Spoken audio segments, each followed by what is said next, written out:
দিওয়ালি মানাতে হবে। সোনিকের মন মরা দেখে ডাইনি চিন্তিত হয়ে যায় আর ভোলার পিছনে যায়। আহ, আহ, ভোলা দাঁড়িয়ে যাও। আরে ডাইনি আন্টি, তুমি আমার পিছনে কেন আসলে? এখন তো আমি নিজের বাড়িতেই যাচ্ছি না। আমি তো তোমার মেয়েরও কোনো ক্ষতি করিনি। হ্যাঁ, আমি দেখলাম আমার মেয়ে তোমার সাথে খেলে অনেক খুশি ছিল। এখন থেকে তুমি আমার বাড়িতেই থাকবে, তুমি কোথাও যেতে পারবে না। তোমার হাত থেকে একটাই কাজ, আমার মেয়েকে খুশি রাখা। না না ডাইনি আন্টি, আমি এরকম করতে পারবো না।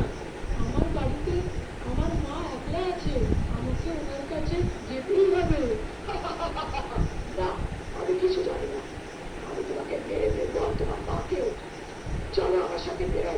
তুমি তোমার মাকে বাঁচাতে চাও, তাহলে কিছুদিন আমার মেয়েকে খুশি রাখো। ওরা অনেক ভয় পেয়ে যায়। ঠিক আছে, আপনি আপনি আমার মাকে মারবেন না, আমি যাচ্ছি আপনার সাথে। তারপর ভোলা ডাইনির সাথে মহলে যায়। ওকে দেখে মন মরা শরীর